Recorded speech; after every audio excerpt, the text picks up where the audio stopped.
de la psicopatología de la percepción y el pensamiento. Antes, un breve recordatorio para ver lo que hemos avanzado hasta ahora. Hemos revisado en la primera clase algunos conceptos básicos sobre la psiquiatría, qué es la psiquiatría, sobre la psicopatología, entendida como el lenguaje de la psiquiatría, y sobre los síntomas mentales. Ahora, dentro de este grupo de síntomas mentales, pues en estas 3 o 4 clases que vienen a continuación, vamos a hablar acerca de los diferentes síntomas que se pueden encontrar en la esfera mental. Ya tuvieron ustedes el día viernes la actividad teórica sobre la psicopatología de la conciencia. Y rápidamente, uno de ustedes hizo una interesante pregunta la semana pasada sobre qué es la mente. Les había explicado que es el conjunto de actividad emergente de la función neuronal. Y bueno, a nivel teórico, dentro de este gran concepto de mente, se le ha dividido en diferentes compartimentos. Sucede lo mismo que en la evaluación semiológica física. Ustedes han aprendido la evaluación neurológica, del tórax, cardiopulmonar, cardiovascular, del abdomen, del sistema digestivo, evaluación de los anexos y demás. Pero sucede que el cuerpo humano es una única entidad y que esta división que se hace es pues, puramente a nivel teórico para poder comprender y estudiar mejor los diferentes síntomas y enfermedades. ¿Por qué? Pues por eso se dividen en los compartimentos físicos. Igual pasa con la mente, o de una manera similar. A la mente se le ha dividido en diferentes procesos mentales, siendo el más básico la conciencia, atención, percepción, pensamiento, inteligencia, afecto, memoria, función conativa o volitiva. Entonces, la mente es una única entidad, como el cuerpo físico, solamente que se le ha dividido de esta manera para que se pueda hacer un examen ordenado. Y porque algunas alteraciones en algunos compartimentos mentales pues van a ser más características de algunas enfermedades mentales. Como por ejemplo, en un trastorno depresivo, lo que va a estar más alterado es el afecto. En un trastorno esquizofrénico va a estar más alterado la conciencia del yo, la percepción y el pensamiento, y un trastorno bipolar es más el afecto y el pensamiento, y así, etcétera, pues, ¿no? Entonces, dicho esto, y ya sabiendo ustedes la división que va a haber, entonces lo que debemos hacer es evaluar o tener las habilidades necesarias para evaluar cada compartimento mental. Como les dije a los chicos con los que estamos haciendo la actividad de simulación, no es nuestro propósito que ustedes salgan de acá como unos eximios psiquiatras o psicopatólogos, sino que más bien puedan reconocer los síntomas básicos o los síntomas más característicos alterados dentro de cada esfera. Entonces, ya vieron la alteración de la conciencia, ya me deben saber que es un estado alterado de la conciencia, que es un estupor, que es un delirium, que es un coma, etc. Ahora vamos a estudiar, vamos a hablar acerca de la psicopatología de dos procesos muy importantes, la percepción y el pensamiento. Y la finalidad de esta actividad entonces va a ser que ustedes puedan conocer por lo menos 3 o 4 síntomas característicos de la alteración de la percepción y del pensamiento, es lo básico. Para eso, bueno, están mis conflictos de interés, he dividido esta clase en dos grandes partes. La primera hora, o 45 minutos, voy a hablar acerca de la psicopatología de la percepción. Si vamos a hablar de la psicopatología de la percepción, tenemos que conocer cuáles son las bases de la percepción. Luego ya entraremos a detallar sobre las distorsiones perceptivas y los engaños perceptivos, que es la psicopatología de la percepción. Y en la segunda hora voy a hablarles acerca de la psicopatología del pensamiento, características del pensamiento, características normales y los trastornos del mismo. Después de cada una de estas partes, un breve receso de 5 minutos en el cual pueden ir realizando sus preguntas para no dejar todo al final. Muy bien. Entonces, como les dije, si vamos a hablar de la psicopatología de la percepción, es necesario conocer cuáles son las bases de la percepción, cuáles son las características normales de la percepción para, en base a esto, poder recién hablar sobre la psicopatología de la misma. Es como que ustedes quieren hacer un examen cardiovascular, un examen cardiológico, sin conocer la fisiología normal cardiológica. Pues no van a saber qué buscar. Entonces, conozcamos las características normales de la percepción. La base de toda percepción es la sensación. La sensación entendida como la capacidad que tienen los seres humanos y en general todos los seres vivos de poder traducir, codificar y percibir la información generada por estímulos tanto del ambiente externo e interno. Entonces, la sensación se va a encargar de eso. Hay diferentes estímulos en el ambiente. Tú sales a la calle y puede haber un estímulo de frío, de calor, déjeme poner en mute los micrófonos. Ahí está. Un ratito. Ya está. Entonces, hay esa capacidad, hay diferentes estímulos en el mundo exterior y pues nosotros, a través de diferentes neuronas, diferentes receptores de la sensación, podemos recibir esos estímulos. Cada uno, pues, dependiente de cada sentido. Así, hay estos receptores sensoriales, mecanorreceptores, termorreceptores, fotorreceptores, etcétera, como le digo, de todos los sentidos, convierten esta energía que es generada por la sensación en estímulos sensitivos aferentes que llegan y que llevan la información al cerebro. Eso es lo básico, lo que deben haber estudiado en neurología. ¿Esto es la percepción? No. Es mucho más que esto. Antiguamente se pensaba que el ser humano, como cualquier otro animal, pues solamente podía conocer la realidad que le llegaba a través de estas sensaciones. No obstante, la percepción es un concepto un poco más complejo, en el cual, si bien toma de base a la sensación, a los diferentes estímulos sensoriales, a este estímulo sensorial se le agrega la cognición. Ahí recién aparece la percepción. Por lo tanto, los seres humanos no somos animales que recibimos pasivamente los diferentes estímulos sensoriales. Este estímulo sensorial que llega, yo le voy a dar una construcción, yo le voy a dar un significado, una valoración, y dependiendo de mis características de la personalidad, del entorno social, cultural en el que he crecido, voy a poder percibir la realidad externa. Por lo tanto, todos nosotros creamos o construimos nuestra realidad. Entonces, la percepción entendida así como la capacidad del ser humano para poder sentir, pero no solamente esto, porque no solamente es la sensación, sino también para poder seleccionar estos estímulos que me llegan, porque yo no voy a percibir todo. Yo puedo sentir todo, pero no lo voy a percibir en el ambiente. Solamente voy a percibir aquello que me motive. Entonces, siento esta sensación, la selecciono, la organizo y la interpreto de acuerdo a mis características. Y entonces lo adapto para mejor comprensión. ¿Para qué sirve la percepción? ¿Para qué ha evolucionado? ¿Por qué los seres humanos tenemos una percepción y no solamente una sensación como los demás animales? Porque la percepción, un mecanismo evolutivo, nos va a permitir adaptarnos, adecuarnos mejor a nuestro entorno y obtener la información que creamos necesaria y valiosa para poder sobrevivir. Entonces, los objetos percibidos se encuentran, por lo tanto, en un contexto, pero que no se limita a su entorno físico, sino también que influyen las características emocionales, personales de la persona que recibe el estímulo y que va a ser el perceptor. Un ejemplo que siempre comento y que creo que puede ilustrar característicamente esto. Imagínense que estás saliendo con tu novio a caminar, una pareja está saliendo a caminar por las calles y comienza desde un balcón a sonar, qué sé yo, el segundo movimiento de la séptima sinfonía de Beethoven.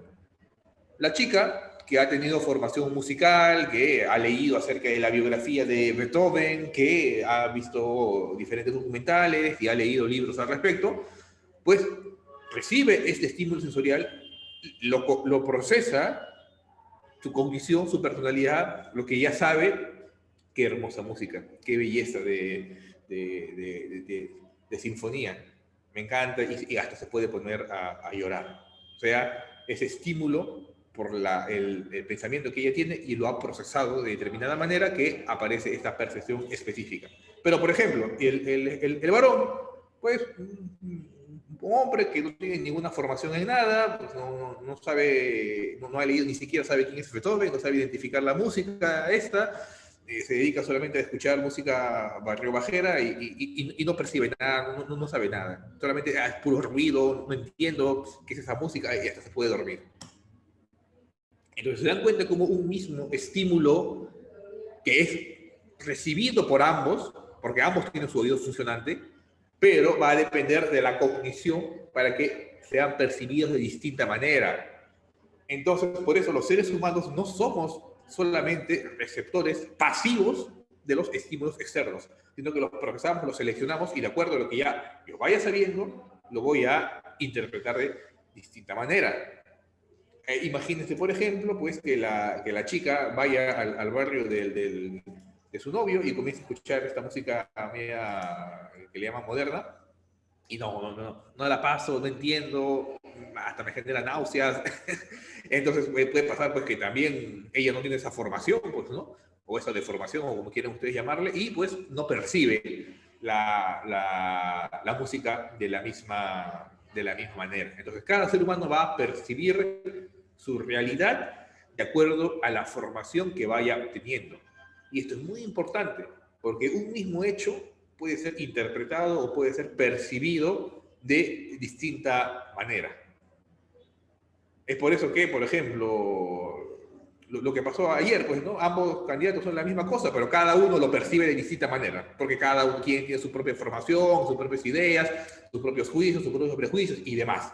Entonces, esa gran variabilidad es lo que hace que la percepción sea muy diferente en cada ser humano. Ahora, la percepción se va a regir bajo unas leyes fundamentales, bajo unas leyes básicas. Como les dije, anteriormente, antes del siglo XIX, se pensaba que el ser humano solamente percibía los estímulos y nada más. Toda la filosofía kantiana, toda la ley de la Gestalt, de movimientos alemanes, dijeron que no, que el ser humano, como les digo, no solamente recibe, sino que crea la realidad que en base a su cognición, en base a lo que ya sabe o a sus emociones. Entonces, cuando aparece esta conceptualización de la percepción, comienzan a aparecer algunas leyes que nos dicen cómo es que se van a percibir los objetos o cómo es que se va a percibir la realidad.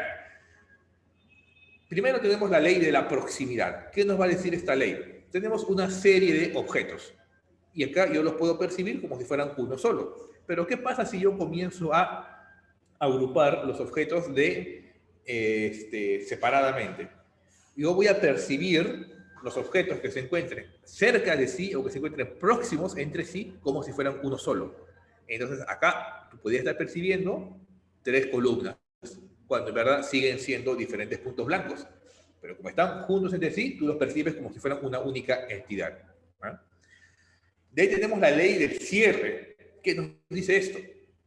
Que tenemos diferentes figuras, diferentes estímulos, y nuestro cerebro va a completar la figura. Por ejemplo, acá vemos una serie de líneas y puedo decirle qué es esto. Algunos me dirán es un círculo, es un cuadrado, pero en verdad no lo son, porque son solamente una serie de líneas.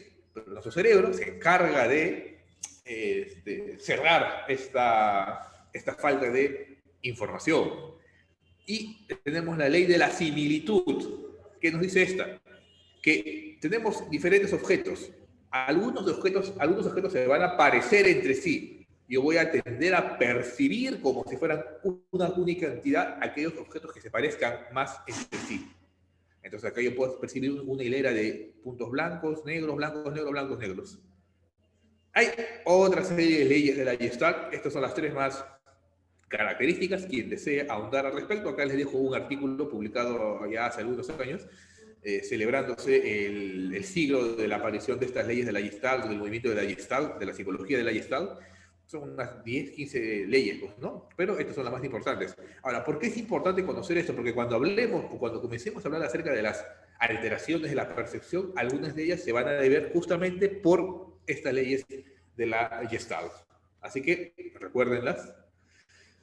Ahora, ya hemos visto cuáles son las bases de la percepción y hemos visto cuáles son las características o las leyes de la percepción. Revisemos ahora qué requisitos se tiene que cumplir para que se produzca una percepción normal. Si yo quiero percibir un estímulo externo, pues evidentemente mi yo, mi subjetividad tiene que ser diferente del mundo objetivo. Sé que yo soy yo y sé que el mundo externo es un mundo aparte. Cosa que nos puede parecer una perogrullada para nosotros, pero justamente es en los pacientes con psicosis, en los pacientes con esquizofrenia, ellos no tienen un adecuado lindero, una adecuada delimitación entre su yo, entre su subjetividad y el mundo externo. Y el paciente puede comenzar a percibir que él es la pared, que él es el aire, que él es la ventana. Entonces, lo básico, lo fundamental para poder hablar de una percepción normal es poder diferenciarme a mí mismo del mundo externo. Uno. Dos, que haya una relación entre el sujeto y el objeto. ¿Qué significa esto? Como les digo, puede haber una serie de estímulos externos, pero yo solamente me voy a relacionar con algunos puntuales, algunos objetos puntuales. Y eso es lo que va a desencadenar la percepción. Imagínate que estás caminando por la calle, ves una serie de personas, y no vas a percibir a cada uno de ellos, pero justo ahí ves a un chico que tú consideras guapo, y te llama la atención y comienzas a percibirlo, comienzas a observarlo con más detenimiento. Entonces tiene que haber esta relación, tiene que haber este estímulo que, como dicen al tercer punto, debe ser diferente a los demás objetos. Debe despertar nuestra atención y dependiendo de todo nuestro bagaje, de lo que entendamos nosotros por hermoso, por bello, por guapo, por guapa, no lo sé, voy a poder percibir entonces a estas personas de manera diferenciada. Entonces, esos son los requisitos básicos para la percepción. Entendiendo esto, ya vamos a poder hablar ahora sí de las alteraciones de la percepción. Dividámoslas en dos grandes grupos. La percepción puede estar alterada primero porque, miren, distorsiono el estímulo perceptivo. Llega un estímulo y este estímulo yo lo percibo, pero de manera distorsionada. Esas son las distorsiones perceptivas, es una gran rama. Y la otra rama son los engaños perceptivos, en la cual percibo algo nuevo, algo que no es el estímulo, o que puede ser que no esté el estímulo, pero se percibe algo nuevo. Ese es el engaño perceptivo. Entonces, nuevamente, la distorsión perceptiva es cuando llega el estímulo para percibirlo y lo percibo de manera distorsionada. Y el engaño perceptivo es cuando llega el estímulo, o puede ser que no hay estímulo, pero aparece una percepción nueva, que no tiene nada que ver con el estímulo que percibo o con la ausencia del mismo, pues, ¿no? Muy bien. Entonces, sabiendo esto, ¿cuáles son las características o los principales, las principales distorsiones perceptivas? Tenemos primero las alteraciones cuantitativas, que pueden ser alteraciones de la intensidad de cómo percibo los estímulos. Puede ser la hipoestesia, la hiperestesia, ya vamos a ver eso después. Y los cualitativos, alteración en cómo percibo la forma, el tamaño de los objetos, de la integridad. Entonces, ese es el mapa básico, y vamos a detallar cada uno de estos síntomas. Lo ideal sería que impriman esto, revísenlo, y acá está el resumen de las principales alteraciones de las distorsiones perceptivas. Revisemos cada una entonces.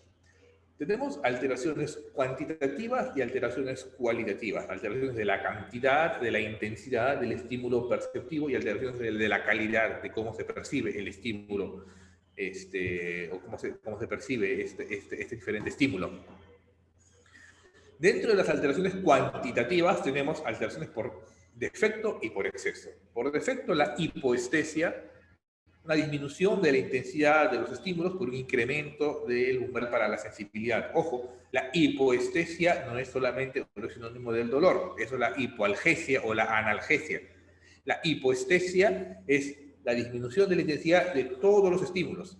Puede ser, tengo una visión disminuida, un olfato disminuido, una hiposmia, un gusto disminuido o una percepción de dolor disminuido. Esa es la hipoestesia, disminución, que puede ser la hipoalgesia, cuando hay disminución del dolor, la hiposmia, cuando no hay disminución de la intensidad de la olfacción, o la anestesia, cuando se bloquea completamente la intensidad del dolor.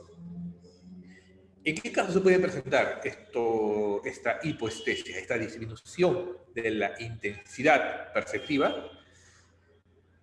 Trastornos depresivos, como ya se va a ver, va a tener su clase específica sobre depresión, trastornos ansiosos, todavía, bueno, la información está, todavía falta investigar más al respecto, en trastornos disociativos, en personas con cuadros de histeria, también van a tener una clase específica sobre esto, clase sobre trastornos somatomorfos, conversivos y disociativos. Ahí van a ver ustedes cómo es característico de estos trastornos, pues, el percibir con menor intensidad de los estímulos.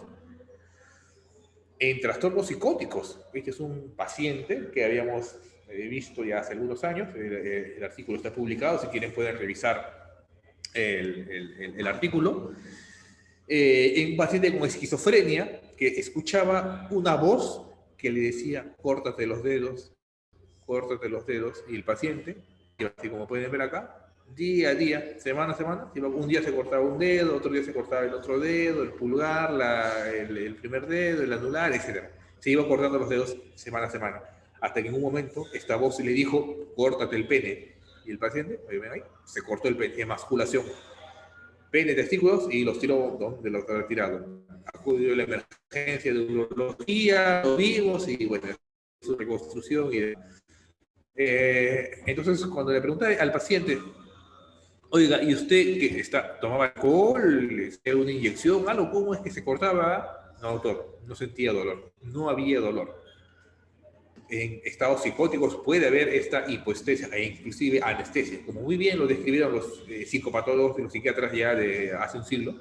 En pacientes con esquizofrenia puede aparecer estas alteraciones de la intensidad perceptiva. Es por eso que los pacientes con esquizofrenia pueden estar en la calle, caminando, el intemperie, dormir en el parque y no sentir dolor o no sentir molestias.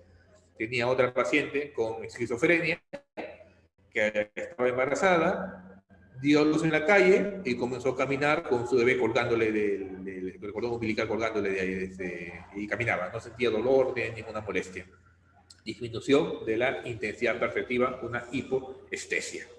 Por el contrario, puede haber un incremento de la intensidad perceptiva cuando se disminuye el umbral, que puede ser alodinia o hiperalgesia. La alodinia es la percepción dolorosa de estímulos que no generan dolor. Y la hiperalgesia es el incremento de la percepción dolorosa de estímulos que normalmente sí producirían dolor. Por ejemplo, te doy la mano y te duele, alodinia, no tiene por qué doler. Pero bien, te pongo una inyección, eso duele, ¿no? Claro que sí, pero tú lo percibes con muchísima más intensidad de lo que verdaderamente puede ser. Y te quejas bastante del dolor. Esta es la diferencia entre la alodinia y la hiperalgesia.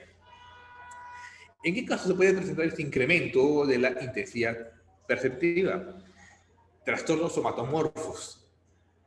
Pacientes que constantemente se quejan de dolor. Años de años quejándose de dolor. Me duele el cuello, me duele la espalda, me duele la cabeza, y siempre están con esa queja de dolor. Estado emocional alterado hace que haya una mayor percepción de este estímulo doloroso. Estados maníacos de euforia, irritabilidad, uso de sustancias estimulantes, LSD, marihuana, cocaína, y en algunos trastornos ansiosos, como el trastorno obsesivo-compulsivo. Entonces, en estas situaciones puede haber este incremento de la intensidad perceptiva. Y hemos visto entonces las alteraciones cuantitativas. Veamos ahora las alteraciones cualitativas, las alteraciones de cómo percibo las formas de los estímulos. Entonces, una cosa es la intensidad del estímulo que percibo y otra cosa es cómo es que se percibe este estímulo. Tenemos las metamorfosis, que son las alteraciones de la forma, como la dismorfopsia, la eutometamorfosia y la prosopometamorfosia. La eutometamorfosia, ¿en qué consiste? En que yo me miro un espejo, como se ve en la figura, y veo mi cara, está bien, la veo, pero de manera distorsionada, de manera alterada. Y la prosopometamorfosia ocurre cuando yo percibo, pero ya no a mí mismo, sino a las demás personas. Veo el rostro de mi madre, de mi padre, y los veo como que han cambiado, como están alterados. Esa es la dismorfopsia, las alteraciones de la forma. Y ahí tenemos las dismegalopsias, que son las alteraciones del tamaño. Puedo percibir un objeto, lo percibo, claro que sí, pero lo percibo más pequeño de lo que en verdad es.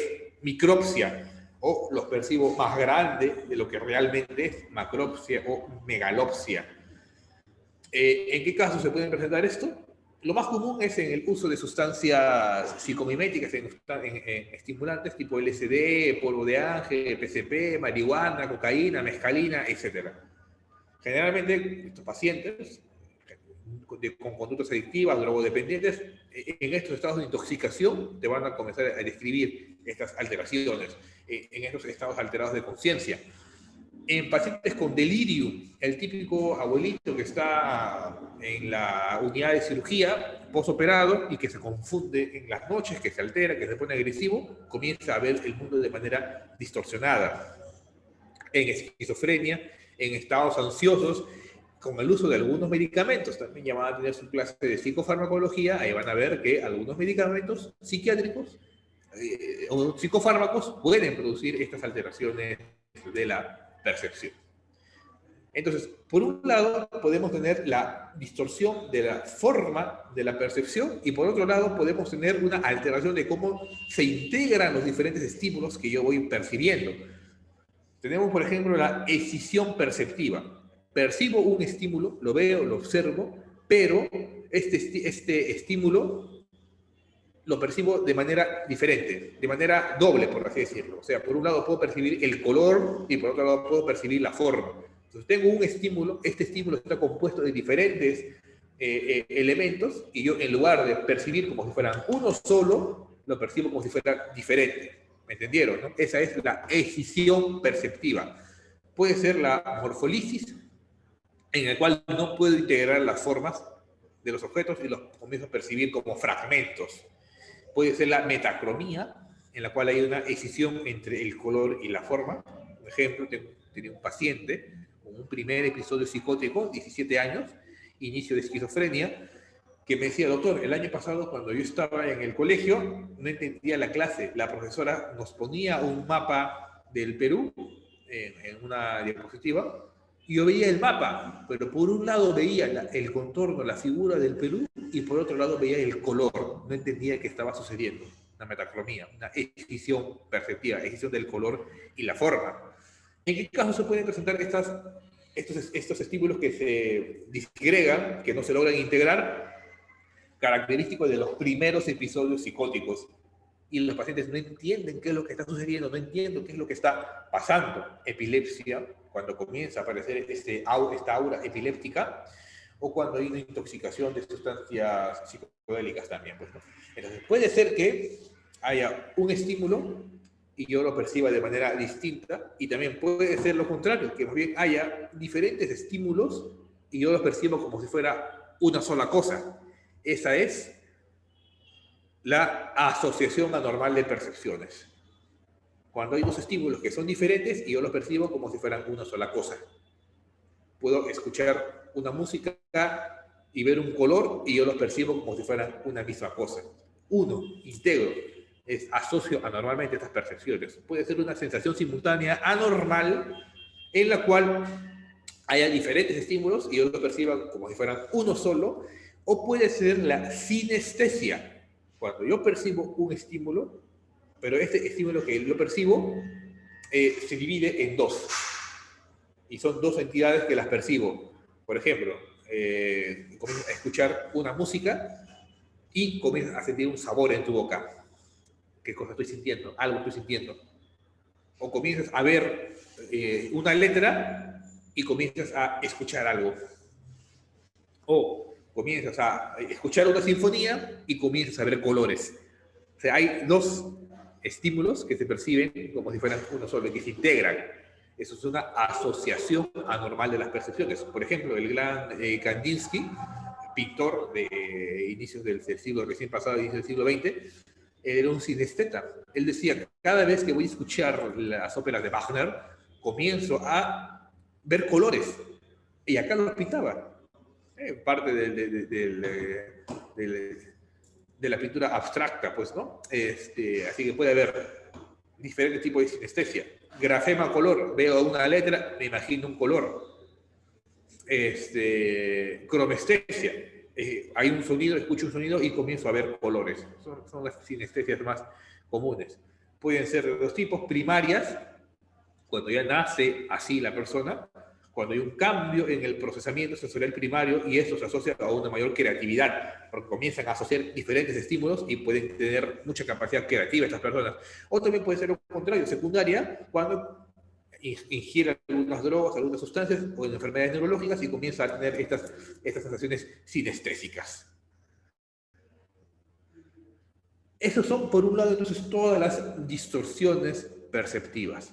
Ahora veamos los engaños perceptivos. Nuevamente, un engaño perceptivo es cuando hay un estímulo o no hay un estímulo, pero lo que se crea o lo que percibo es algo completamente nuevo, que no tiene nada que ver con el estímulo que estoy percibiendo. Distintos tipos. Tenemos las imágenes eidéticas, las imágenes parásitas y consecutivas, las ilusiones, que pueden ser de tres tipos, y las alucinaciones. Revisemos entonces cada una de ellas. ¿En qué consiste la imagen eidética? También conocida como una memoria fotográfica.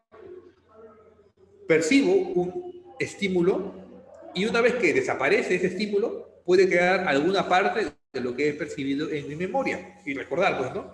Imagínate que te has ido a comer con tu familia un rico ceviche. Lo disfrutas, lo comes, todo feliz. Llegas a tu casa o al día siguiente y piensas, ah, sí, ayer fui a comer con mi familia. Comienzas a recordar, sí, estuvo rico, estuvo delicioso, y ahí queda. Pero ¿qué pasa si tuvieras una imagen eidética o una memoria eidética? Dices, ah, sí, recordé, estoy recordando lo de que comí ceviche, pero comienzas a recordar también el sabor, comienzas a recordar el nombre del mozo, comienzas a recordar el total de mesas que hubo alrededor, comienzas a recordar qué persona estaba a tu lado y cuántas personas había en ese momento. E inclusive puedes sentarte y regresar y volver a estar en ese momento.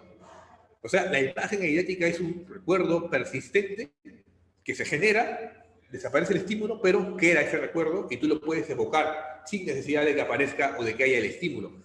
Entonces, la imagen eidética es un fenómeno médico perceptivo, o sea, es un fenómeno de la memoria y la percepción común en los niños, raro en el adulto, en el cual la imagen de un objeto o de una figura, luego de percibida, se conserva en estado de latencia, puede ser proyectada y ser percibida nuevamente. En algunos casos, con perfecta fidelidad, forma, color y detalle. ¿Por qué es un engaño perceptivo? Porque ya no hay el estímulo, pero aparece algo completamente nuevo, la imagen eidética. Jeffrey es un joven con trastorno del espectro autista, conocido mucho en New York. Él sobrevuela, en Estados Unidos, perdón, él sobrevuela en un helicóptero por toda Nueva York y lo mira una sola vez, baja y comienza a pintar todo lo que vio en el helicóptero. Comienza a pintar hasta el número exacto de edificio y el edificio con el número exacto de ventanas, hasta los carros y todo lo que se encuentra en este momento. Una memoria fotográfica, una imagen eidética. Es como si él estuviera en este momento en el helicóptero mismo, pintando tal cual. Entonces, esa es la característica de la imagen eidética. ¿Y en qué se va a diferenciar esta memoria eidética, memoria fotográfica o imagen eidética? ¿Son sinónimos? ¿En qué se diferencia de la memoria normal, de la que puede tener cualquiera de ustedes? Primero, que la imagen eidética tiene un carácter pseudo-perceptivo, porque tú puedes volver a percibir el estímulo sin que éste esté presente. En cambio, en la memoria normal, pues no es necesario, tú no percibes nuevamente el estímulo, solamente algunos recuerdos, pues, ¿no? Por ejemplo, de acá a 2 o 3 semanas que va a ser el examen, si tú tienes una imagen eidética, tú recordarás hasta el tono de mi voz, hasta con qué ropa estuve vestido, hasta a todos los ejemplos que te he dado. Mientras tuvieras una memoria normal, ya, ni siquiera recordarás con mi voz, pues no solamente recuerdas la idea fuerza que te he dado para que conserves. Ahora, evidentemente esto puede generar problemas. ¿Por qué? Porque la memoria comienza a ocuparse con cosas irrelevantes. Esta imagen o memoria fotográfica pudiera parecer ventajosa, pero la verdad que no lo es. Porque comienzas a recordar cosas que no te van a ayudar en un futuro, pues, ¿no? Y puedes olvidarte hasta cómo atarte los zapatos o cómo vestirte. Entonces, tiene sus cuestiones negativas también. La imagen eidética, por lo tanto, es superior en calidad y riqueza de detalles, es más mimético, se puede volver a percibir, a sentir el estímulo, sujeta a control voluntario y perduran por más tiempo.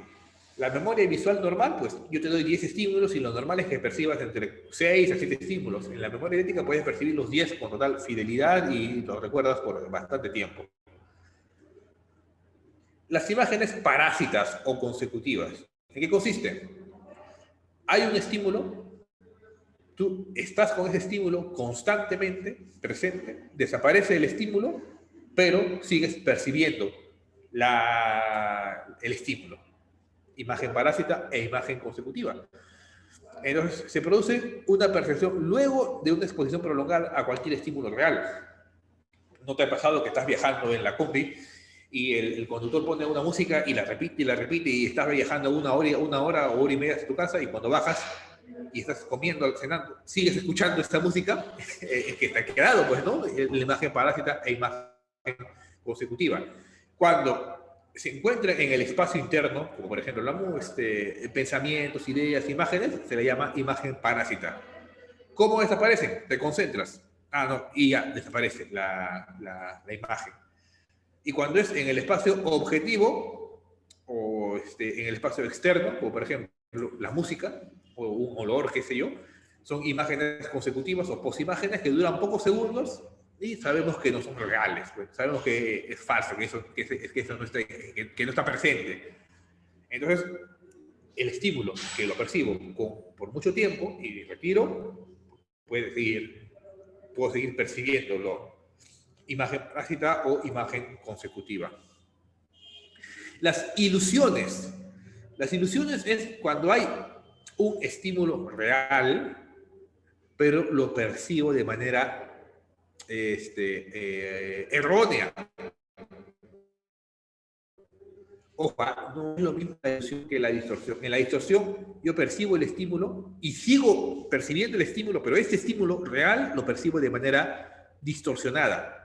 Veo una pelota y sigo percibiendo la pelota, pero la puedo ver chiquita, la puedo ver grande, la puedo ver distorsionada o de diferentes colores.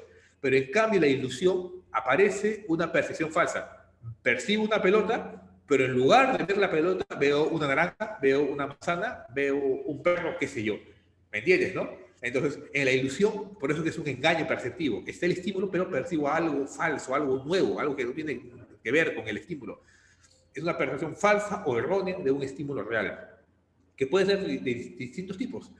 Y eso tiene que ver con la ley de la Gestalt que les comenté. Tenemos, por ejemplo, las ilusiones de acabado o inatención, en el cual no prestamos mucha atención a los estímulos, por lo que rellenamos la información en base a la ley del cierre de la Gestalt. Entonces, por ejemplo, acá vemos una serie de figuras geométricas, pero no le presto atención y yo lo percibo como si fuera una pelota.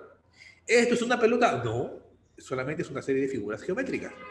Y tú prestas atención, comienzas a ver detalladamente el objeto, sí, pues no, esto en verdad no es una pelota. Acá percibes una serie de manchas. Tú lo miras así rápidamente, no prestas atención, es un perro, un dálmata. Pero concéntrate, mira bien. No, sí, son una serie de puntos, son una serie de manchas. Esto no es un perro. ¿Me entiendes? O en acá, la letra, una serie de letras, de barras, perdón, de líneas, y tú lo percibes como si fueran letras, pero en verdad son solamente barras. Entonces, esas son las ilusiones de acabado o inatención. Tenemos de ahí las ilusiones afectivas o catatímicas, que se explican por un estado emocional alterado. El ejemplo clásico. Imagínate que cuando ustedes son de San Marcos, se quedan, pues, ¿no? Ya van a regresar de acá 3, 4 años, supongo, a la enseñanza presencial, y te quedas tú estudiando en la biblioteca hasta muy entrada la noche, y sales a las 11 de la noche, pues, ¿no? Y te queda solamente poco dinero para tu pasaje y tienes que caminar hasta Grau. Vas a caminar desde acá, desde San Fernando, que está acá al frente, hasta la avenida, hasta la Plaza Grau. 10:30 de la noche. ¿Cómo vamos a ir caminando? ¿Feliz, alegre de la vida o con miedo, con temor? Estás caminando y escuchas un ruido y ves un ladrón que se está acercando. Te asustas, pero prestas mejor atención y no era un ladrón, era simplemente un perro que estaba revoloteando por la basura. Típico ejemplo de una ilusión afectiva o catatímica. Hay el estímulo real que era el perro, pero tú lo percibiste como si fuera un ladrón. Eso explicado por un estado emocional alterado en el que te encontrabas en ese momento. Entonces, las ilusiones se producen en el contexto de un estado emocional o sentimental específico, que es comprensible esta ilusión dentro del contexto afectivo. Y finalmente tenemos las ilusiones de tipo pareidolias, que son estas de acá. Hay un estímulo real y yo percibo algo o una entidad inexistente. O lo que se ve acá, pues también, lo que les puse al inicio, un ratito, aquí está. ¿Qué ven acá? No, una cara feliz, cara de sorpresa, cara no sé, de seriedad, cara de asco, diferentes caras, pero en verdad son caras, no, son simplemente grifos, imágenes, pues, ¿no? La lavadora. Acá no veo caras, no veo rostros, pero los percibo como tal. Una pareidolia. Entonces, ¿en qué consiste la pareidolia? En que estímulos externos activan la percepción de entidades inexistentes. La más común, observar rostros. O también ves las nubes y las percibes como, le das forma, las percibes como si fuera un objeto real. Un perro, un gato viendo las nubes, un oso, qué sé yo. En eso consiste la pareidolia. La más común de todas es la de observar rostros. Entonces, para resumir, tenemos una percepción normal, el estímulo, que es un cocodrilo, y yo percibo un cocodrilo. Tenemos una ilusión, un engaño perceptivo en el cual tengo el estímulo, pero percibo una cosa completamente distinta. Este es un cocodrilo, pero yo lo percibo como si fuera un dinosaurio. Y finalmente tenemos la alucinación. Ojo, y acá está la diferencia. En la alucinación no hay un estímulo que desencadene la percepción de algo. No hay cocodrilo, no hay nada, no hay ningún estímulo, pero yo percibo un dinosaurio. Esa es la alucinación, esa es la diferencia entre una ilusión y una alucinación. Pregunta de examen. Les voy a plantear esto. ¿Cuál es la diferencia entre una alucinación y una ilusión?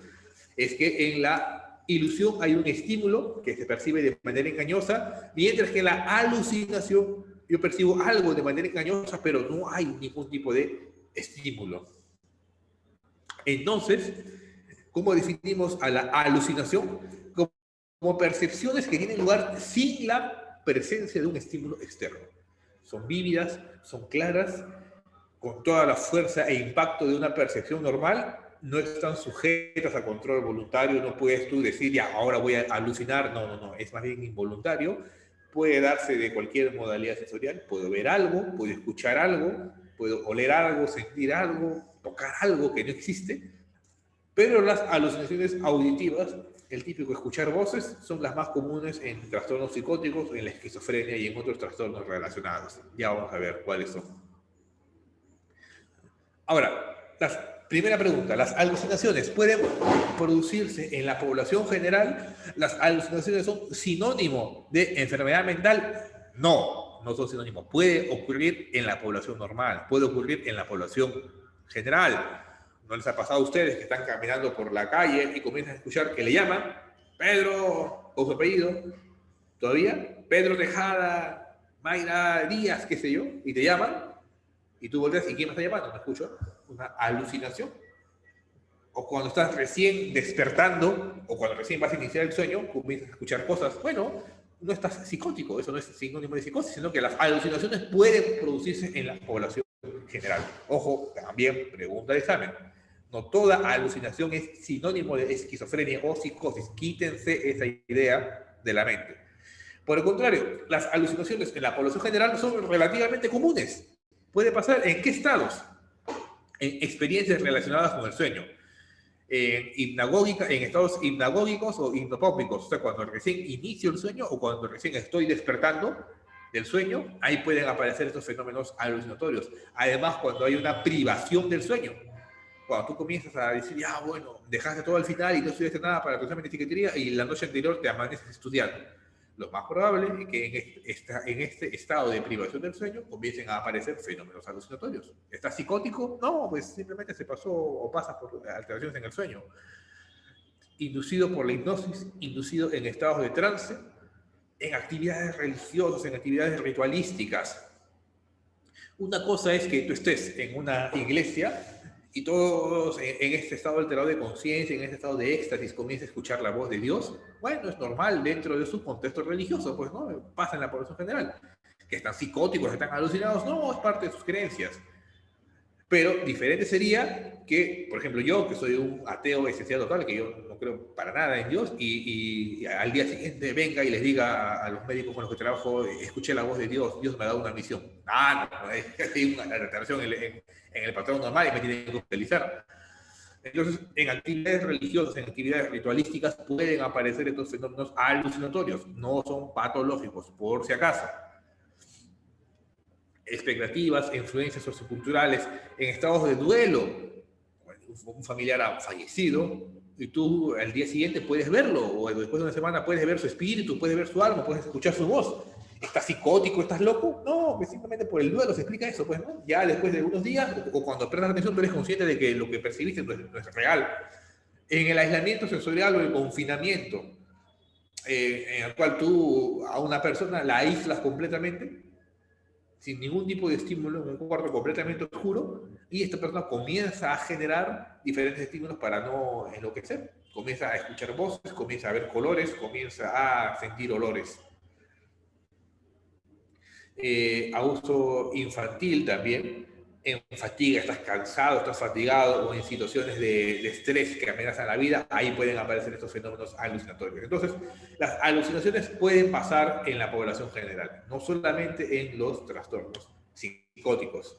Ahora, puede pasar o pueden ocurrir alucinaciones en enfermedades médicas o psiquiátricas.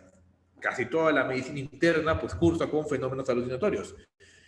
Trastornos del oído, trastornos metabólicos, la enfermedad de Niemann-Pick, porfiria, enfermedad de Wilson, problemas tiroideos, deficiencias dietéticas, vitamínicas, trastornos congénitos, enfermedades infecciosas, VIH, tuberculosis, lesiones neurológicas, neoplasias, trastornos neurodegenerativos, trastornos del tejido conectivo, lupus, qué sé yo, todas las enfermedades pueden producir fenómenos alucinatorios, la gran mayoría de ellas. Entonces, nuevamente, ya se van dando cuenta que las alucinaciones no son sinónimo de esquizofrenia, puede pasar en la población general y también son muy comunes en estas enfermedades médicas no psiquiátricas. Y ya dentro de las enfermedades psiquiátricas, si ya hemos descartado que haya alguna patología orgánica de base, ¿en qué enfermedades psiquiátricas pueden ocurrir las alucinaciones? Pues, acá como pueden ver, en todas. No es patognomónico, las alucinaciones no son patognomónicas de la esquizofrenia. Así que ya, mira, les he dicho varias veces, espero que cuando ustedes sean internos, cuando ustedes sean residentes, no asocien a las alucinaciones con esquizofrenia. Pues, que vemos eso, pues, ¿no? Ustedes ya que llegan de cada 5 o 6 años a ser residentes y dicen, paciente de 80 años que inicia hace una semana con alucinaciones, llamen al psiquiatra, esquizofrenia. No, fuera de acá. No. Primero piensa en una enfermedad metabólica, en una enfermedad infecciosa, en una demencia. Esquizofrenia, pues es lo último que tendrías que pensar. Entonces, no cometan ese error de asociar alucinaciones con enfermedades psiquiátricas. Por favor, miren, ya, si cuando sean internos y si vienen acá al Almenara donde yo trabajo, pues no quiero ver que me manden esas interconsultas. Entonces, pero sí puede pasar en la esquizofrenia, puede pasar en la depresión. depresión psicótica, depresión grave, puede haber alucinaciones, trastornos de la personalidad, trastornos ansiosos, trastornos del neurodesarrollo tipo Asperger, tipo autismo, trastornos de la alimentación, anorexia y bulimia, trastornos del sueño. En toda la patología psiquiátrica puede ocurrir las alucinaciones. Entonces, ¿cuáles son los tipos de alucinaciones más comunes? Dentro de los trastornos psicóticos, este es un estudio bien interesante, realizado a 420 pacientes con esquizofrenia y trastornos psicóticos relacionados, y se buscaba ver cuáles son las alucinaciones más comunes, tanto de la esquizofrenia, trastorno esquizoafectivo, trastorno bipolar. Se puede dar cuenta que las alucinaciones auditivas son las más comunes en la esquizofrenia, y en la población psicótica total es las auditivas, seguida de las visuales. En tercer lugar están las alucinaciones complejas o las alucinaciones múltiples, multimodales, en el cual hay alucinaciones del gusto, táctil y olfativas en uno solo. Y las menos comunes son las alucinaciones gustativas independientes, solas. Entonces, pregunta de examen, ¿cuáles son las alucinaciones más comunes en los pacientes psicóticos? Las auditivas. Pero, ojo, no son patognomónicas, porque también ocurre, como hemos visto, en otras enfermedades mentales. Son más comunes dentro de la psicosis las auditivas, pero esto no es patognomónico de ello. Ahora, las alucinaciones auditivas, que pueden ser de dos tipos, pueden ser alucinaciones simples, acoasmas, así se les llama, en el cual solamente escucho zumbidos, silbidos, campanadas, sonidos independientes. Esas son las alucinaciones simples, acoasmas, y de ahí tenemos las alucinaciones complejas, verbales o fonemas, en el cual ya no escucho solamente ruidos independientes, sino también escucho palabras, escucho frases. En el cual puedo escuchar que me llaman, palabras independientes o frases completas. La típico es escuchar voces, que en los pacientes con esquizofrenia. Lo interesante acá es que estos fenómenos alucinatorios, como les comenté, pueden ocurrir o pueden pasar en la población sana. Entre el 15 al 40% de la población sana puede tener estos fenómenos alucinatorios. Ante situaciones de estrés, ante privación del sueño, ante la privación sensorial, en estas circunstancias pueden ocurrir estos fenómenos alucinatorios. Así que, insisto, no son patognomónicos de la esquizofrenia. ¿Cuáles son las características de las alucinaciones que deben ser evaluadas? Bueno, acá les dejo para que puedan revisarlo. Hay que preguntar acerca de la claridad, de la personificación, es voz de un hombre o de una mujer, con qué intensidad lo percibe, a qué nivel lo percibe, dentro de su cabeza, fuera de su cabeza, las voces son repetidas, acá van apareciendo, o son simples. La sintaxis es en primera, segunda, tercera persona y demás. Son una serie de características que ya en la actividad de simulación vamos a detallar, pero acá se la dejo para que vayan revisándolo. Ya cuando hagamos una simulación vamos a detallar todos estos aspectos. Ahora, ya vimos las alucinaciones auditivas, o escuchamos, mejor dicho. Ahora vamos a ver las alucinaciones visuales. Igual, pueden ser simples o complejas. Simples cuando percibo cuestiones o imágenes únicas. Fosfenos cuando percibo luces o destellos. Fotopsia cuando distingo cuando percibo imágenes ya geométricas, líneas, triángulos, cuadrados.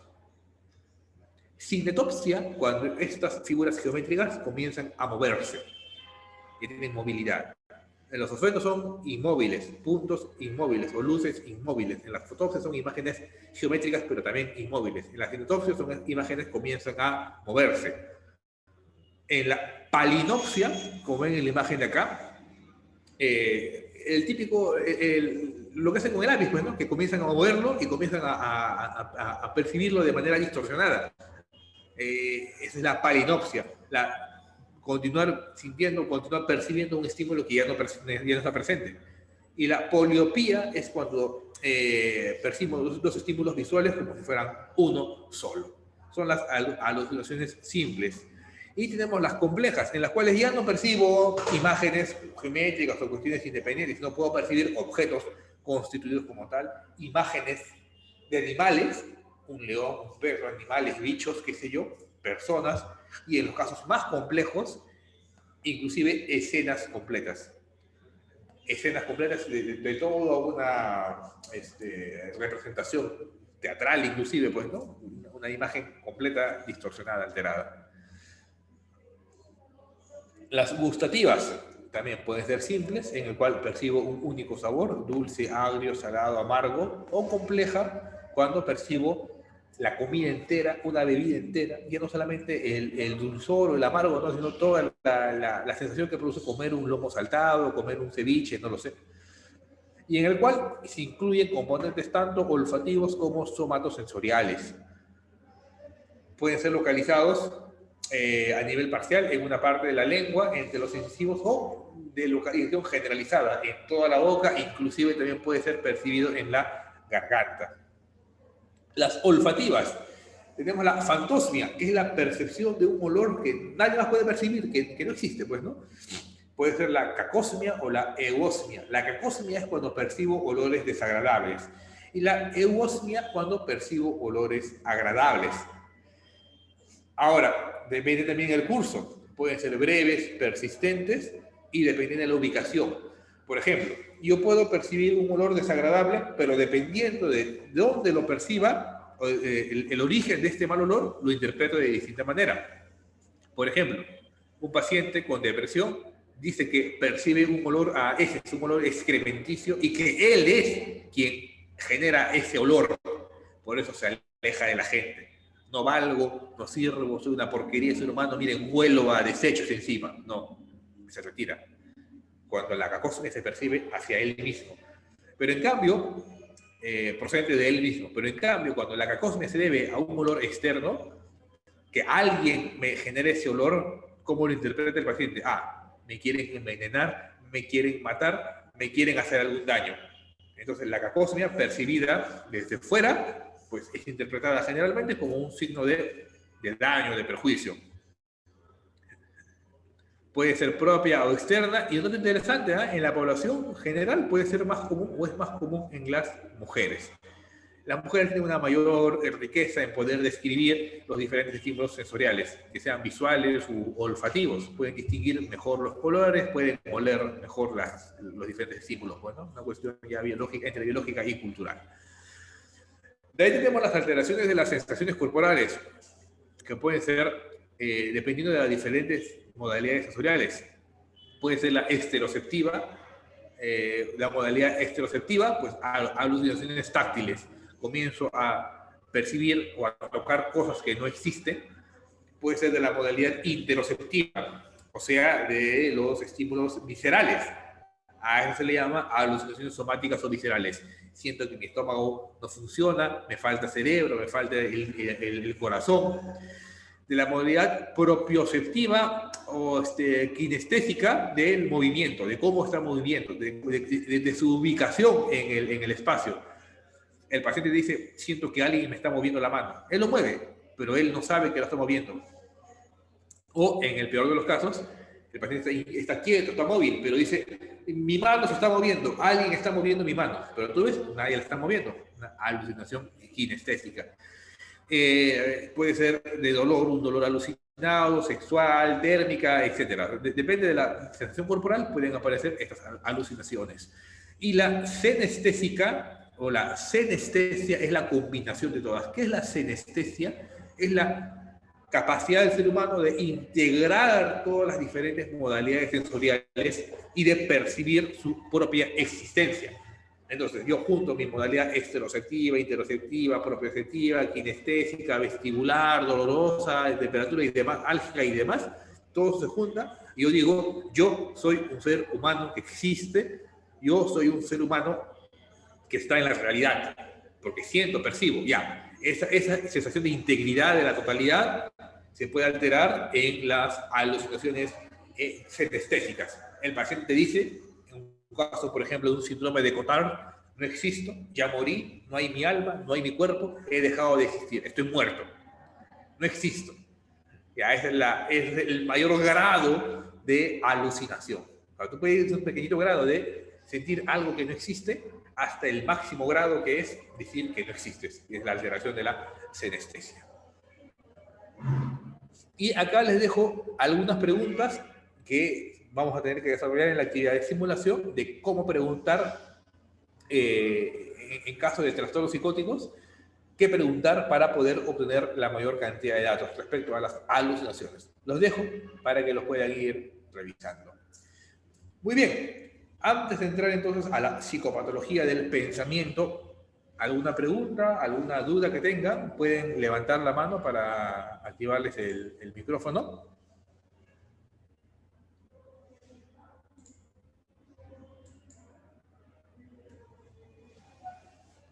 Raquel, ¿puedes activar tu micro? Sí, buenos días, doctor. Hola, Raquel. Tenía Escucho. una duda respecto a la memoria fotográfica. ¿Esta se puede entonces presentar en las personas normales, es decir, sin ninguna patología? Porque a veces tendemos a decir, bueno, tengo una buena memoria fotográfica o tal persona tiene una buena memoria fotográfica. ¿O es que lo hemos confundido y lo tomamos de esa manera? La memoria eidética o fotográfica es común, no en la población general, es así más bien común en las alteraciones del espectro autista. En el síndrome de Savant, en el síndrome del sabio o en trastornos de tipo Asperger, ahí es común esta memoria fotográfica. No es sólido o no es común verlo en la población general. Recuerdo bastante a un paciente con un trastorno de Asperger que viene a la consulta, que me decía que él se leyó o vio todos los calendarios desde el 1500 hasta el 2020, 2019. Y me decía, doctor, deme cualquier fecha de cualquier año del 1500 en adelante y yo le voy a decir qué día es. Ah, le dije, a ver, ¿qué día fue el 29 de noviembre del 88? Que es mi fecha de nacimiento. Fue un martes, jueves, ya ni me acuerdo qué día me dijo, pero para que vean que mi memoria es deficiente. Pero él sí me dijo, yo dije, a ver, ¿qué fecha fue? El 14 de noviembre de 1633. Fue un viernes. Y le pregunté, ¿y cómo sabes todo esto? Es que él, memoria fotográfica, para recordar, es como si estuviera él mismo en su mente revisando el libro, estuviera sintiendo el libro, estuviera viendo directamente el libro. Una memoria fotográfica. O como el caso de Kim Ping, hasta hay una película inclusive al respecto, paciente con trastorno del espectro autista, en el cual se leyó todas las guías telefónicas de Estados Unidos y sabía el número telefónico de cualquier persona que tú le pudieras decir de los últimos 100 años, de los últimos 50 años, perdón, según las guías telefónicas. Porque él decía que es como si estuviera leyendo nuevamente. Esa es la memoria fotográfica, porque hay esta calidad de sensación, de percepción. No tiene nada que ver con la memoria normal que tenemos nosotros. Pues, ¿no? Como digo, no sucede en las poblaciones generales, es más común en los trastornos del espectro autista. ¿Te queda claro? Sí, ¿O hay doctor. alguna pregunta? No, sí, está bien, Ya, muchas ya. gracias. Tenía otra duda Dime. respecto. Hay una parte de alucinaciones que en la diapositiva mencionaba, o sea, usted mencionó que se da en ausencia de un estímulo, pero decía también que había un estímulo o en un estímulo irrelevante. ¿Cómo puedo entender esa parte? ¿O a qué se Un refería estímulo exactamente? irrelevante. O sea, Un hay, estímulo o irrelevante sea, es que puede haber estímulo entonces. irrelevante, o sea, es como si no estuviera, como si no existiera. Por ejemplo, tú ves, qué sé yo, pues, ¿no? Estás caminando por la calle y pasa un carro y comienzas tú a, qué sé yo, pues, ¿no? Escuchar una sinfonía y persiste la sinfonía. Entonces es un estímulo irrelevante que no tiene nada que ver con lo que tú estás percibiendo. Eso es la alucinación. Ahora, hay errores conceptuales acá. Yo les he presentado la manera sencilla de ver esto, que tienen que saber como médicos generales. Pero ya, quienes quieran dedicarse a la psiquiatría, vamos a ver que este concepto de alucinación y de ilusión tiene muchos problemas dentro de él. No les quiero complicar la vida, cuestiones prácticas, cuestiones de examen, es lo que deben de saber, pero hay muchos problemas filosóficos. Las alucinaciones son las mismas, como diferencio adecuadamente una alucinación de una ilusión, de dónde viene el concepto de alucinación. ¿Es correcto decir que la alucinación del esquizofrénico es lo mismo que la alucinación de un paciente con un tumor cerebral? Hay diferentes preguntas que todavía tienen que ser respondidas, así que no entendamos que esto está definido o esto está terminado. Como les digo, yo les he planteado esto de manera sencilla, porque no nos demoraríamos pues, 3, 4 clases en hablar de los fenómenos alucinatorios. ¿Te queda claro, Raquel? Sí, doctor, muchas gracias. Ya, muy bien. Valeria.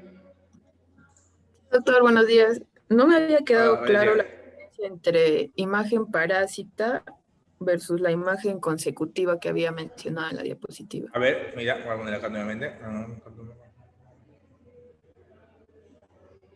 Un ratito.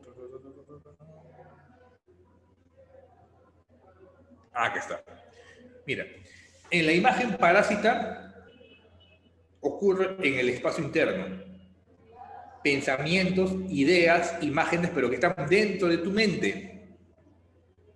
Tú ves una imagen por bastante tiempo y después dejas de verla y puedes seguir viendo la imagen, pero dentro de tu mente. Recuerdas la imagen, está ahí la imagen. Esa es la imagen parásita, que está solamente dentro de tu mente. Pero cuando es una imagen consecutiva o postimagen es cuando ocurre en el espacio objetivo. O sea, tú ves una imagen, pero ya no solamente la ves dentro de tu mente o está representada dentro de tu mente, sino también la puedes ver hacia afuera, la ves con la claridad, la ves en el espacio externo. O por ejemplo, estás oliendo algo, es un olor que viene del espacio externo hacia ti, desaparece el estímulo oloroso, pero tú sigues percibiendo ese estímulo. Esa es una post-imagen. O en el caso de la música, que el ejemplo que les di, estás escuchando una música, un sonido, por mucho tiempo, te vas, desaparece el estímulo, pero tú sigues percibiendo ese estímulo. O sea, va a depender la imagen consecutiva si es que viene del espacio externo o la imagen parásita si es que es solamente del espacio interno.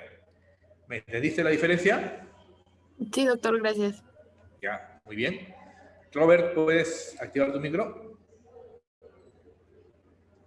Buenos días, doctor. Quería saber cuál era Hola. la diferencia entre delirio y alucinación. El delirio es una alteración del pensamiento, ya vamos a ver ahorita.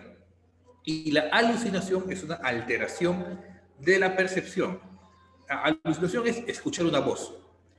Y delirio es una alteración de una idea.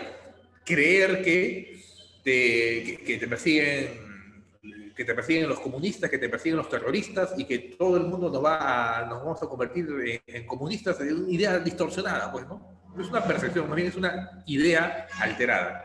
Esa es la diferencia fundamental entre un delirio y una alucinación. Y ya vamos a ver más adelante los delirios en la alteración del pensamiento. ¿Te queda claro, Robert? Sí, doctor, gracias. Ya. Jaime, activa tu micro. Doctor, buenas. ¿Cuál es la Hola, diferencia buenas. entre una simultagnosia y una morfólisis? A ver, morfolisis, déjame poner acá. Aquí está. La morfolisis es cuando hay un objeto y tú no lo percibes como si fuera uno solo, sino como fragmentos. Hay un triángulo, pero yo no lo percibo como un triángulo, sino lo percibo como diferentes líneas. O sea, el contorno, la forma, se rompe. Esa es la morfolisis. Mientras que la metacromía es cuando tú percibes el color y la forma de manera diferenciada. Ambos ocurren comúnmente en estados de intoxicación, en estados de consumo de sustancias o también en problemas de primer episodio psicótico. ¿Te queda clara la diferencia ahora? Doctor, era más que todo la diferencia entre morfólisis y simultagnosia. ¿Cuál simultagnosia? La sensación simultánea anormal. Ah, sí, algo así.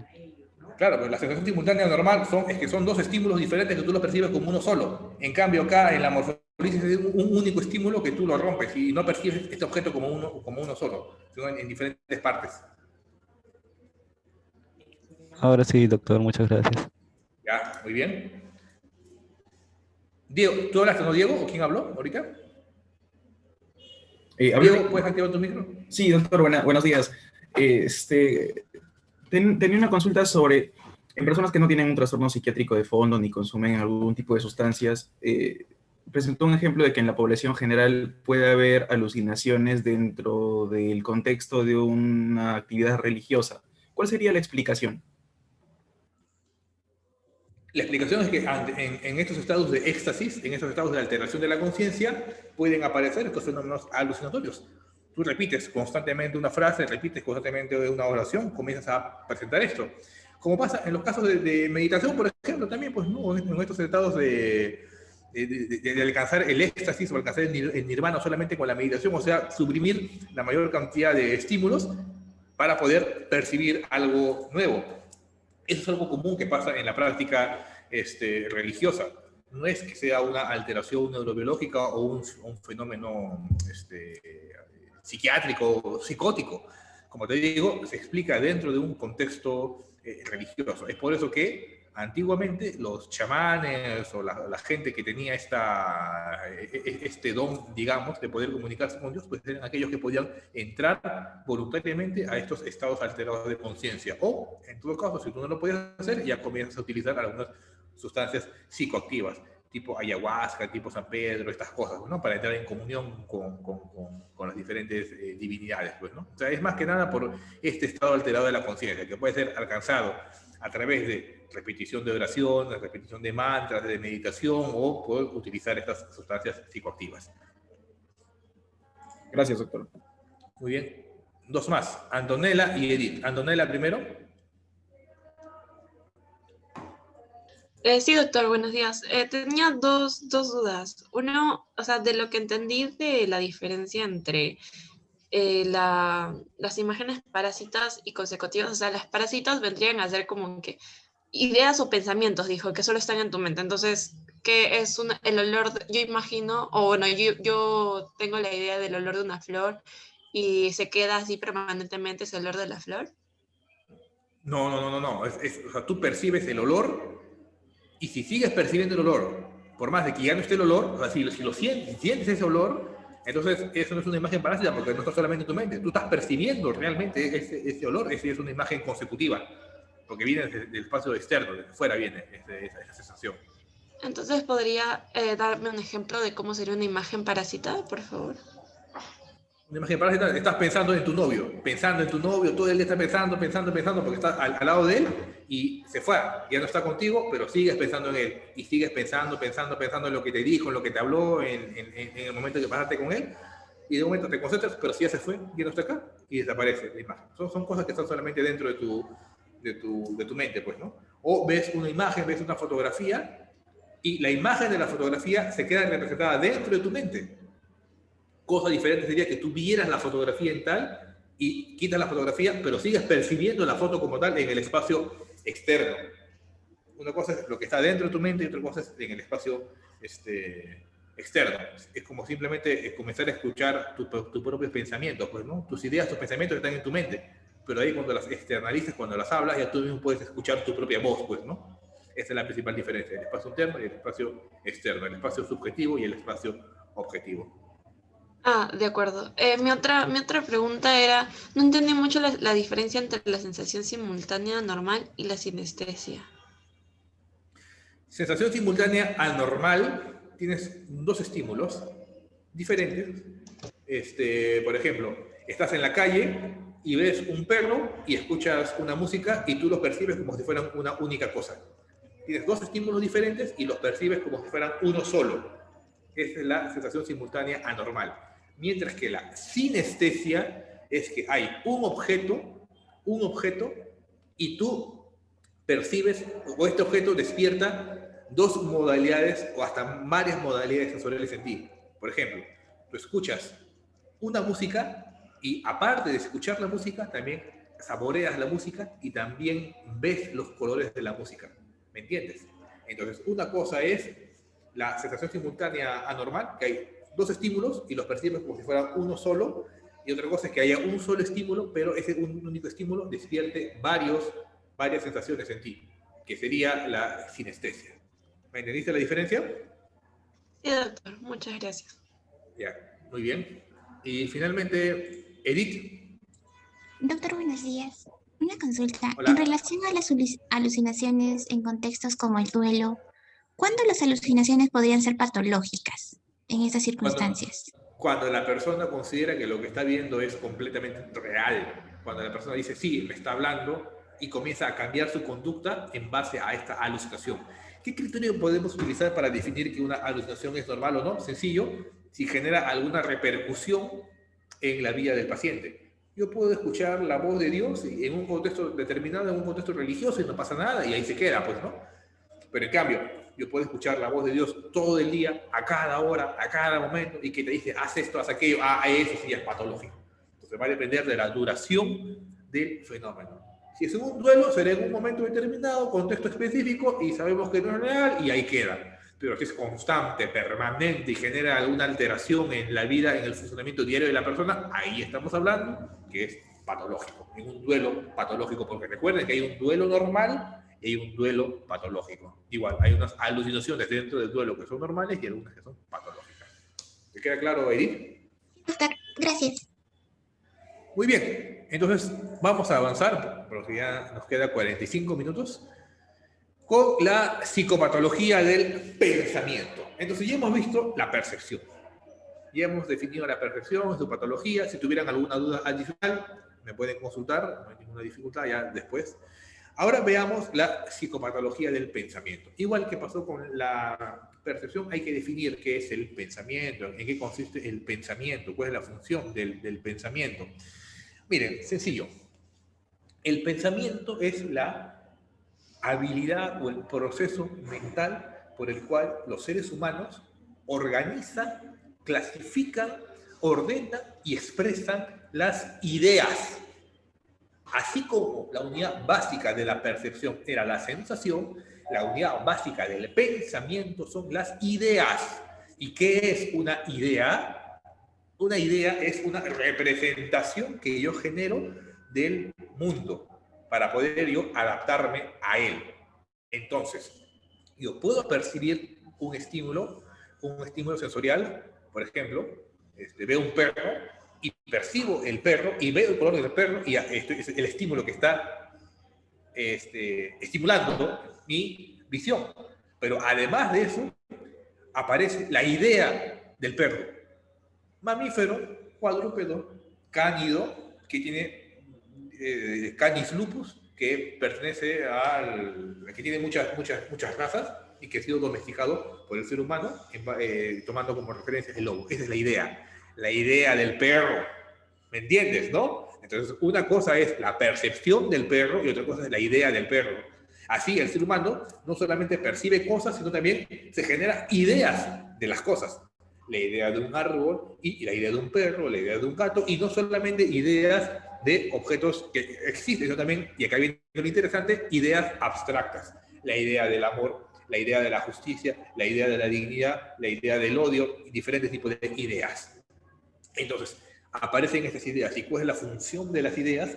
Permitir organizar adecuadamente mi existencia, mi mundo, y funcionar acorde a esto. Entonces, el pensamiento se encarga de ordenar, clasificar, generar, expresar las ideas. Ese es el pensamiento. Ahora, evidentemente va a haber ideas que son adaptativas, ideas que están más ajustadas a la realidad, y va a haber ideas que no están tan ajustadas a la realidad. Aquellas ideas que están completamente fuera de la realidad, esas son las patológicas. Por ejemplo, la idea de persecución, de me están persiguiendo para querer matarme, ya es una idea completamente fuera de la realidad, deviene en patológica. Entonces, ahora, el pensamiento en general puede ser clasificado en dos grandes tipos. Tenemos un pensamiento mágico, un pensamiento, digamos, arcaico, el primero que apareció en los seres humanos, y que tiene algunas leyes. ¿Cómo se organiza el pensamiento mágico? Primero, por la ley de contigüidad. ¿Qué significa eso? Que dos ideas se asocian solamente porque están cerca. Y la ley de la semejanza. Dos ideas se asocian porque son similares. Ejemplo, según la ley de contigüidad, tengo la idea de gato y tengo la idea de lluvia. Comienza a llover, veo, está lloviendo, y veo que el gato está pasando por ahí. Comienzo a asociar estas dos ideas. La idea de lluvia se genera porque la idea del gato, que es el mamífero ha pasado. Asocio solamente por contigüidad o por proximidad. Cosa que no tiene nada que ver, pero las asocio así. O la ley de la semejanza. Hay la idea de ballena y la idea de tiburón. Ambos son animales que están en el mar y las asocio. Son la misma cosa, que sabemos que no es así. Entonces, el pensamiento mágico se rige bajo estas leyes. Se rige bajo esta ley de semejanza, de continuidad, y es lo primero que caracterizó a los seres humanos. La lluvia, el rayo, y comienzo a bailar, y comienzo a asociar estas ideas de que yo bailando puedo hacer que llueva. O la idea animista, o la idea de Dios, pues, ¿no? La idea de Dios también es una idea, las ideas de la religión, estas ideas animistas son ideas parte del pensamiento mágico, pues, ¿no? Que en su momento fueron útiles para poder explicar la realidad que rodeaba al ser humano. Y de ahí tenemos el pensamiento lógico, que fue posterior. Y el pensamiento lógico también se rige bajo unas leyes, no por la ley de continuidad, sino primero por la ley de contradicción. Por ejemplo, la idea A es A, y la idea A no es B. A no puede ser B.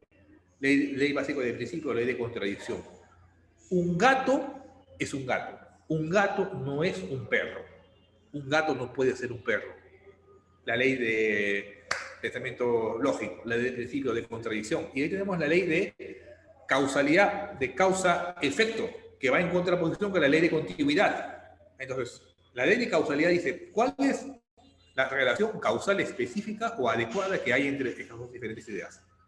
Haciendo estudios, ¿puedo determinar yo que la idea de gato y la idea de lluvia están conectadas, o que la idea de danzar y la idea de que llueve están conectadas? Pues vemos que no, hay otra explicación. La precipitación y todos estos fenómenos climatológicos que ocurren explican estos fenómenos. Entonces, el pensamiento lógico se rige bajo estas leyes, bajo la ley de contradicción y bajo la ley de la causalidad. El pensamiento lógico demanda una mayor energía, demanda mayor trabajo. Y es por eso que la gran mayoría de seres humanos permanecen con el pensamiento mágico, porque es lo más sencillo, es lo más fácil de hacer. Y comienzas a generar tus ideas prejuiciosas en base a estas ideas mágicas que tienes, pues, ¿no? La típica idea mágica permite que tú funciones bien en el mundo, que por algo ha sucedido. Bueno, más bien lo contrario, o lo que genera más problemas puede ser en algunos momentos el pensamiento lógico, porque demanda mucha energía.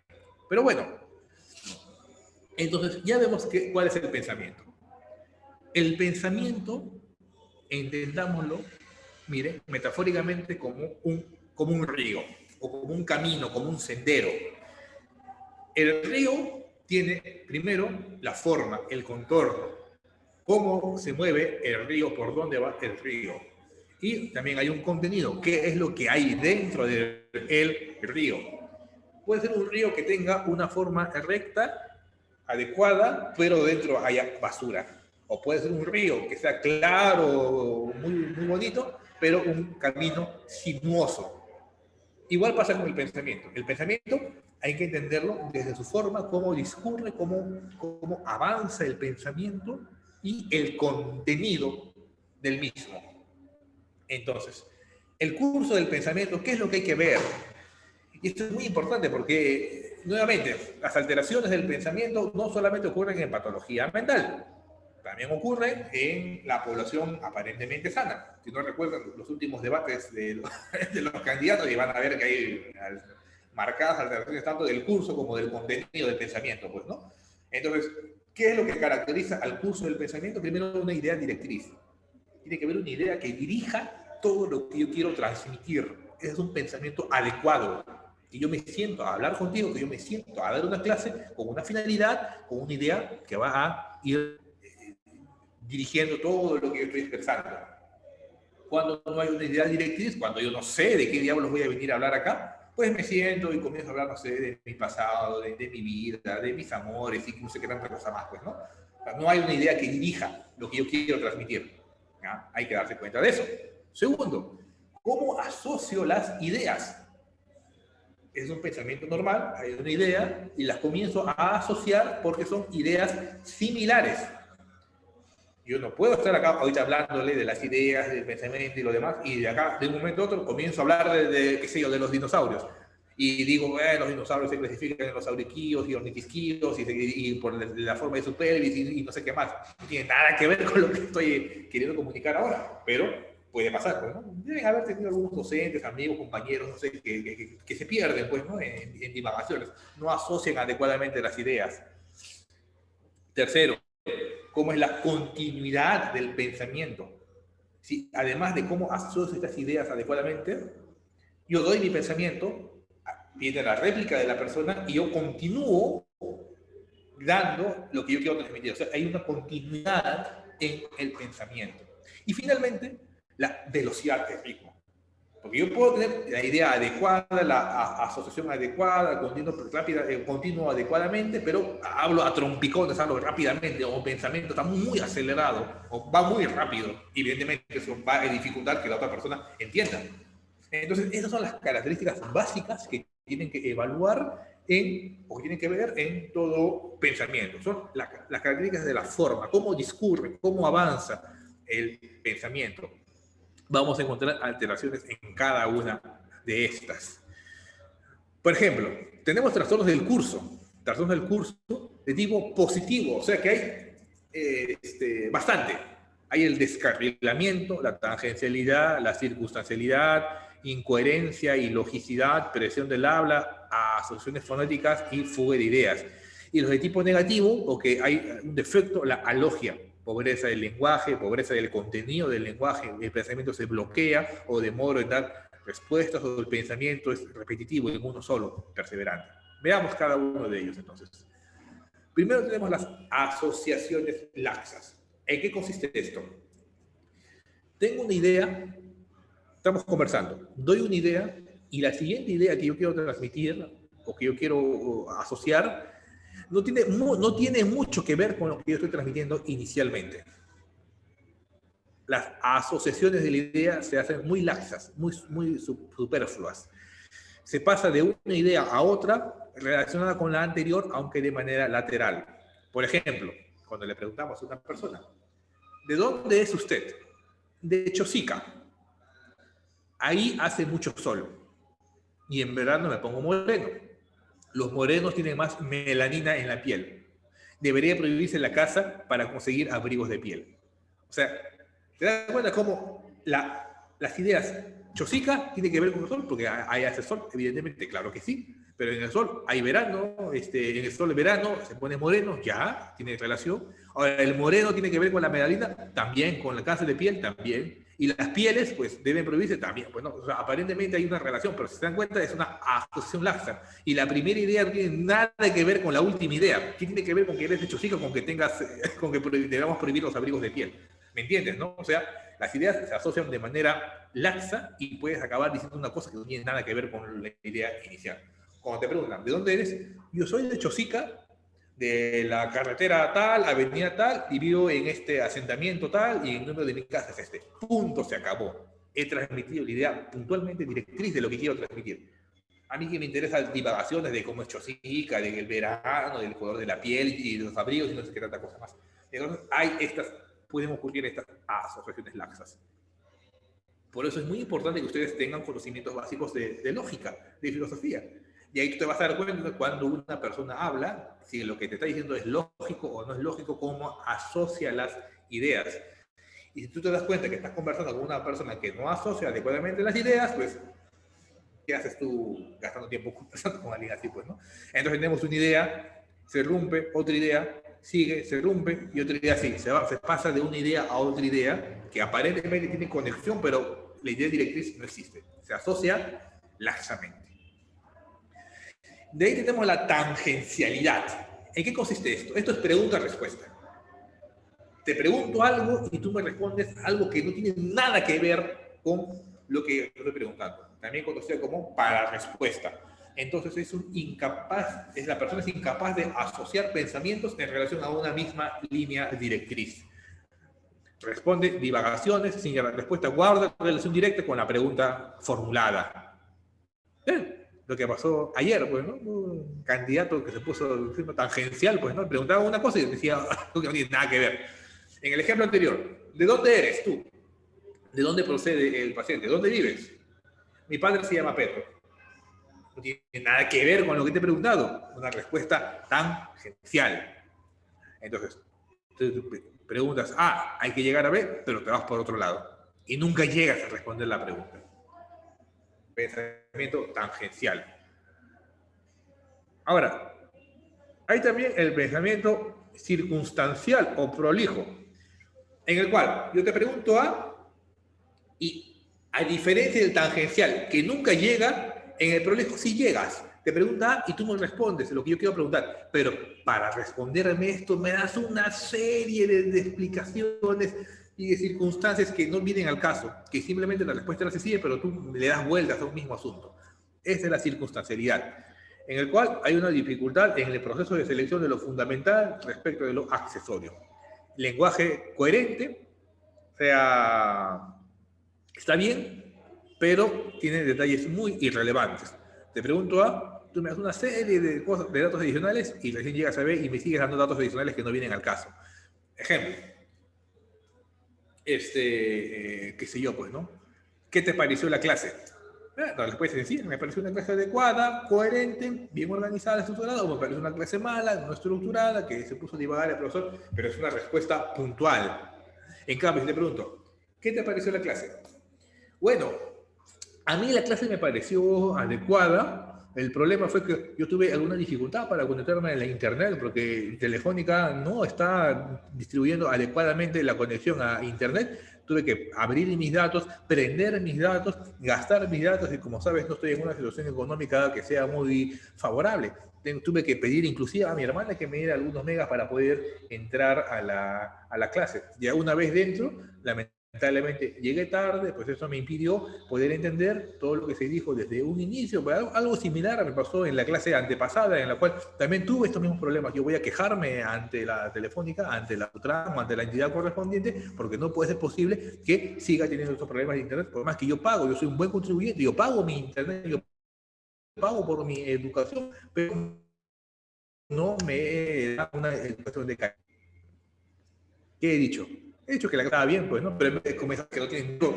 O sea, sigue una misma idea, sigue la idea directriz de la clase, pero le metes unos detalles irrelevantes que no tienen nada que ver con el asunto. Pero tú te vas dando cuenta que un lenguaje y un pensamiento adecuado es aquello que tú preguntas y tú respondes claramente, con una buena idea directriz, qué es lo que te están preguntando. No te pones a divagar. Ahora, la incoherencia, y ahí están todos sus sinónimos, esquizoafasia, esquizoacoria, jargonafasia o ensalada de palabras. Esto es cuando ya la estructura de la idea está completamente desorganizada, demasiado alterada. Palabras o frases que se unen de forma íntegra. Frases incoherentes, oraciones incoherentes, sustitución de una palabra por otra, eliminación de las palabras de enlace. Por ejemplo, cuando le preguntas, nuevamente, ¿de dónde eres? El jabón Augusto, el perro de las naves trajeron para Elvis Presley, entonces Jesús trajo la comida de la ropa y me quieren matar. ¿Hay alguna idea acá? No, pues completamente incoherente. Las ideas, ni siquiera hay ideas, hay solamente palabras sueltas, palabras inconexas, completamente deteriorado. Esa es la incoherencia, es el grado máximo de alteración formal del pensamiento. Y de ahí tenemos la ilogicidad. Ojo, no confundir la incoherencia con lo ilógico. La incoherencia es entonces cuando la misma estructura de la palabra o las ideas está completamente alterada. En cambio, la ilogicidad es cuando llegas a conclusiones sin seguir una consecuencia lógica del pensamiento. Es un pensamiento ilógico. Tú sacas una conclusión de premisas que pueden ser ciertas, pero la conclusión que sacas es falsa, es errónea. Ejemplo, el fútbol mueve masas. La fe en Dios mueve montañas. Y a Dios le gusta jugar el fútbol. Tengo dos premisas, pero la conclusión que he sacado es completamente errónea. Por eso le digo que tiene que saber algo de lógica, ¿no? Para entender cuándo una conclusión es lógica o cuándo una conclusión es ilógica en base a las premisas que uno plantea. Esa es la diferencia. La fuga de ideas. Eso tiene que ver con el ritmo. ¿Te acuerdas del ritmo? ¿Cómo va? Ya, las ideas fluyen con mucha rapidez, te vienen muchas ideas y tú te expresas rápidamente. Una mayor afluencia de ideas a la conciencia, que estas van a comenzar a fluir con una gran rapidez. Comienzas a asociar las ideas por asonancia, por cómo suenan, hablar solamente o dar frases por solamente cómo suenan, muy distraído, alteración del ritmo de cómo expresan las palabras, o sea, comienzan a hablar rápidamente. Y las características de las personas, esto generalmente ocurre en episodios maníacos, en episodios de un incremento del estado del ánimo, ya van a ver su clase de bipolaridad, paciente con una actitud optimista, despreocupado, falta de claridad en el contenido del pensamiento, y una aceleración y un impulso por este pensamiento. Las ideas se fugan, se van, fluyen con mayor rapidez. Y ahora, los de tipo negativo. Ya hemos visto todo lo que son de tipo positivo, veamos las de tipo negativo. Alogia, una pobreza del lenguaje, una pobreza en el contenido del lenguaje. Repito una palabra, repito una idea, sigo en esa misma idea, no cambio de ideas, no asocio ideas, sigo en una única idea. O te pregunto algo y hay un bloqueo del pensamiento, no discurre el pensamiento correctamente, o el pensamiento persevera, se repite. Estás en una idea, estás dando tu idea y se bloquea. No puedes continuar con tu pensamiento. O en el caso de la inhibición, estás dando tu idea, hay un momento en el cual no expresas ninguna idea, te quedas callado y después puedes continuar expresando lo que quieres decir. Pensamiento defectuoso, pero en un sentido negativo. Ahora, ya hemos visto las alteraciones del curso, cómo discurre el pensamiento. Ahora vamos a ver las alteraciones del contenido mismo del pensamiento, de las ideas mismas. Y con esto terminamos. Tenemos primero el pensamiento delirante. Él fue Karl Jaspers, filósofo psiquiatra, quien escribió bastante acerca de la psicopatología del delirio, allá por inicios del siglo XX, 1910, 1930.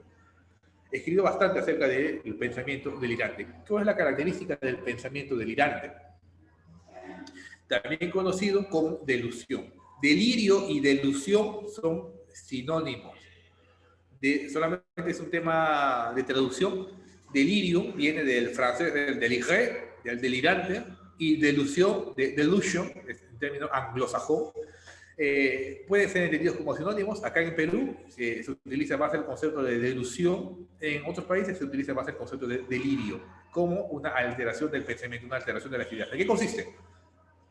1. Convicción extraordinaria con que se afirma una idea con una certeza incomparable.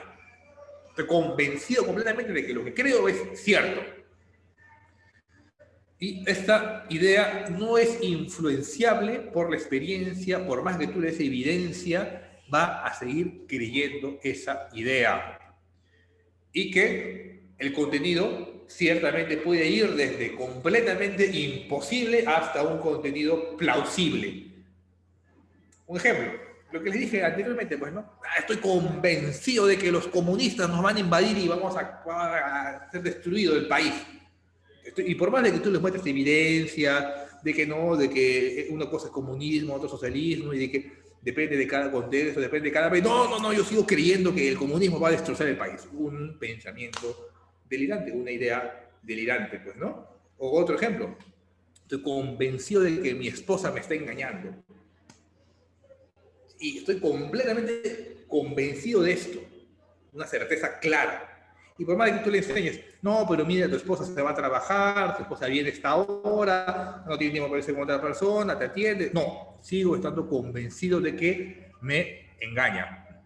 Y ahora, un pensamiento delirante es más grave cuando más imposible sea el contenido. Porque una cosa es decir que me está persiguiendo la policía y que estoy convencido de que me está persiguiendo la policía, y por más evidencia que demuestre que no me está siguiendo, pero estoy convencido que me sigue la policía, pero eso puede pasar, puede suceder, puede ser que en verdad esté persiguiendo la policía. Y otra cosa es decir que yo soy parte de una conspiración intergaláctica de los Anunnakis que quieren acabar con el planeta Tierra. una conspiración interdimensional. Ah, completamente delirante, completamente imposible, que no tiene nada que ver, pues, ¿no? Entonces, también va a depender del nivel de la imposibilidad. Hay delirios que son plausibles, hay delirios que pueden ocurrir, pero evidentemente, con la evidencia, se ve que no puede ser así, y hay otros que sí, no van a ocurrir, pues, ¿no? Es completamente imposible que ocurran. Entonces, hay las ideas delirantes primarias y hay las ideas delirantes secundarias. ¿Qué significa esto? Idea delirante secundaria. ¿Secundaria qué? Las ideas delirantes secundarias también son conocidas como ideas deliroides o ideas delusivas. Son sinónimos. Idea delirante secundaria, ¿a qué? A un estado afectivo. Un estado afectivo puede generar ideas delirantes.